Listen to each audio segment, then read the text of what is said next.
بسم اللہ الرحمن الرحیم الحمد للہ وکفی والصلاة والسلام علی عبادہ الذین اصطفی اما بعد۔ آج ہم آپ کو ایک صیغے کے بارے میں ذرا تحقیق کریں گے۔ قرآن میں ایک صیغہ ہے اعوذ باللہ من الشیطان الرجیم وقرن فی بیوتکن۔ وقرن کون سا صیغہ ہے؟ میں نے آپ کو بورڈ پر لکھا ہے۔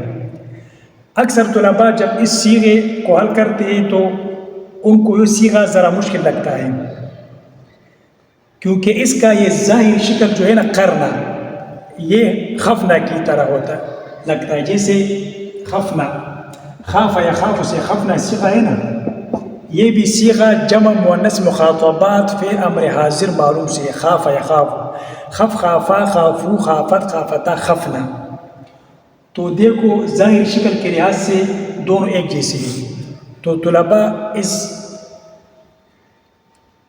تو طلباء پر یہ ذرا مشکل ہو جاتی ہے کہ یہ کون سا صیغہ ہے، تو وہ اس کو بھی خفنا کی طرح اجوف کے باب سے لیتے ہیں، لیکن اس طرح نہیں ہے۔ اب ذرا آتے ہیں اس کی اصل کی طرف۔ تو پہلے قول کے مطابق یہ قرنا جو ہے نا، یہ سمع یسمع باب سے ہے۔ سمع یسمع یعنی قر یا قر، قر یقر بمعنى قرار، صيغة باتفاق جمع مؤنث مخاطبات في الامر حاضر معلوم ہے، اس میں تو کوئی بھی اختلاف نہیں۔ کون سا صیغہ ہے؟ صیغہ جمع مؤنث مخاطبات في الامر حاضر معلوم، اس میں اختلاف کسی کا نہیں ہے، لیکن باب میں اختلاف ہے۔ جیسا کہ میں نے آپ کو بتایا کہ بعض علماء کہ ہاں یہ باب سمع یسمع سے ہے، تو پھر اس کا اصل ہے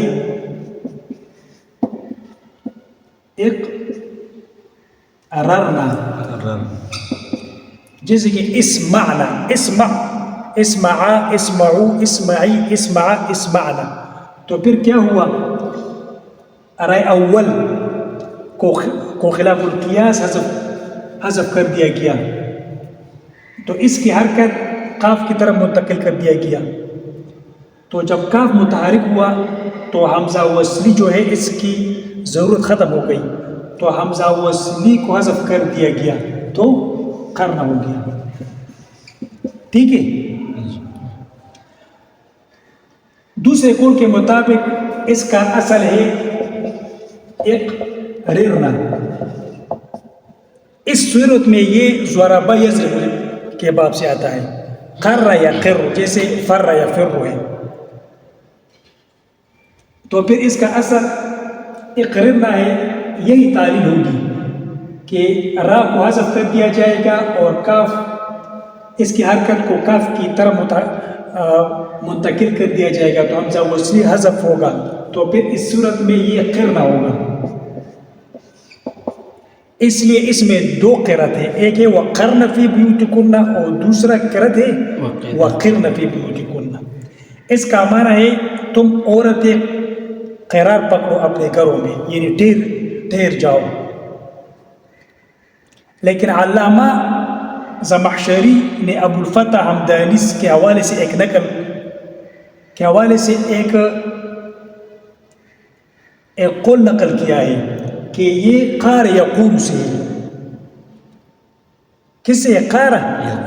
قار یقور قورن، اور قور کا معنی ہے سمیٹنا، جمع ہونا، اکٹھا ہونا،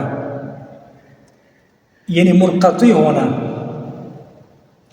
القارہ اس چھوٹی پہاڑی کو کہا جاتا ہے جو دوسری پہاڑیوں کے سلسلے سے علیحدہ ہو، یعنی منقطع ہو۔ پھر اس کا ترجمہ کیا ہوگا؟ وقرن فی بیوتکن، یعنی اپنے گھروں میں رہو اور باہر مت نکلو، یعنی ہر کسی سے علیحدہ رہو۔ تو خلاصہ یہ نکلا کہ قرنا کے اصل میں تین اقوال ہیں، ایک یہ کہ یہ سمع یسمع باب سے قر یا قر، دوسرا کہ یہ ضرب یضرب سے قر یا قر، تیسرا ہے کہ یہ قار یقور سے ہے۔ تو پہلے دو قول کے لحاظ سے یہ مضاف، یہ ہفت اقسام میں مضاف کا صیغہ ہوگا۔ ہفت اقسام میں کیا ہوگا؟ مضاف صیغہ۔ قریرا یا قرارو، تو یہ مضاف ہے نا، دوسرے کے لحاظ سے قرارہ ہے یا قررو یہ بھی مضاف ہے، اور تیسرے قول کے لحاظ سے یہ اجوف ہوگا، قارا یقول. لیکن اس میں جو اس نے تعلیل کی کہ قرن، پھر تو اس کا امر قرن آنا چاہیے. بہرحال یہ قول ضعیف ہے. راجح قول جو ہے نا وہ یہ پہلا ہے کہ یہ سمع یسمع سے ہے، اور اصل میں اقررنا تھا، اور پھر یہ اس میں یہ قید جاری ہوا. وما علینا الا البلاغ.